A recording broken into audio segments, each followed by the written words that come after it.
Baruch Hashem, sampailah kita pada perayaan Hanukkah di hari yang keempat.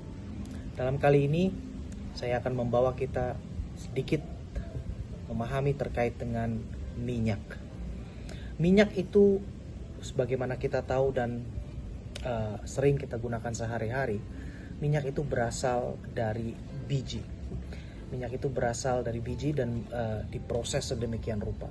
Minyak yang terbaik adalah bila mana tidak terkontaminasi. Artinya, misalkan ada satu buah yang memiliki biji, maka buah itu harus dikupas dari kulitnya, lalu dibuang ataupun dikonsumsi dagingnya bila mana memang itu bisa dikonsumsi. Lalu yang tertinggal adalah intisari daripada buah tersebut, yaitu biji. Nah, baru biji ini dipres ataupun diperas sedemikian rupa dengan menggunakan mungkin ada yang harus digunakan panas, ada yang bisa mungkin harus dengan tekanan tinggi, barulah itu bisa menghasilkan minyak.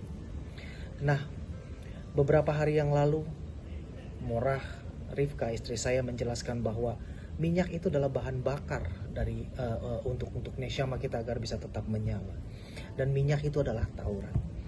Dari proses secara fisik, secara jasmani tadi, untuk kita bisa menghasilkan minyak, begitu harus benar-benar dilalui dengan baik agar minyak yang dihasilkan pun juga sangat baik. Mulai dari mengupas di bagian luarnya, dagingnya, lalu sampai kepada bagian intinya. Demikianlah kita juga ketika belajar Taurat.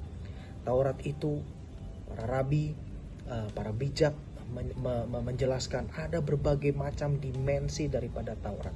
Dimensi luar, dimensi kulit luar, masuk lagi ke dalam, masuk lagi ke dalam, masuk lagi ke dalam, sampai kita menemukan inti daripada Taurat, yaitu minyak itu yang dilambangkan dengan minyak itu. Nah, sekarang Bapak Ibu sekalian, melalui perayaan Hanukkah ini, mari kita melihat dalam diri kita, sudahkah kita masuk dan kita memiliki kekuatan, memiliki setidaknya niat untuk belajar Taurat lebih lagi, untuk masuk mengetahui inti daripada itu semua, ataukah hanya kita cukup berpuas diri hanya di bagian kulit luar? Semua itu adalah berpulang kembali kepada diri kita masing-masing. Tetapi bila mana Bapak Ibu saudara tanyakan kepada kami, kepada saya, istri saya dan keluarga, tentu kami akan menganjurkan jangan hanya berhenti di kulit luar. Masuki kedalaman Taurat, terus sampai kepada intinya, sampai kita mendapatkan minyak yang murni tersebut. Baruch Hashem, Shalom Aleichem. Mengapa penting bagi kita untuk menyalakan pelita? Menyalakan pelita melambangkan menerangi jiwa kita sendiri maupun jiwa sesama kita. Lalu bagaimana hidup kita bisa menjadi pelita bagi sesama? Untuk menyalakan pelita butuh minyak. Tidaklah mudah untuk mendapatkan minyak. Contohnya, minyak zaitun butuh proses. Dengan ditumbuk, dihancurkan, diekstrak, baru minyak itu bisa keluar. Dipisahkan antara minyak dan bahan cairan lain.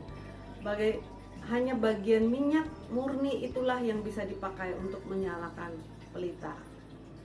Buah zaitun yang didiamkan tidak mengalami proses penghancuran, tidak akan mengeluarkan minyak.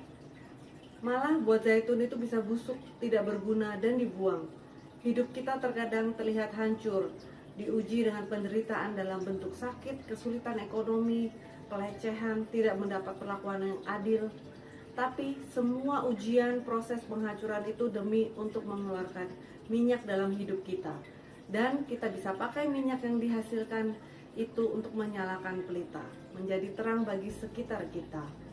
Selama proses penghancuran, kita dapat memilih untuk mengasihani diri sendiri, atau kita dapat menggunakan pengalaman buruk yang kita alami untuk mengangkat, untuk membangkitkan orang-orang di sekitar kita.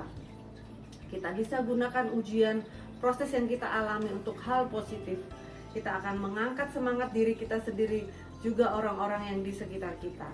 Ingat, esensi yang paling murni muncul setelah mengalami proses penghancuran. Dan inilah yang membangkitkan jiwa kita sendiri maupun jiwa sesama kita.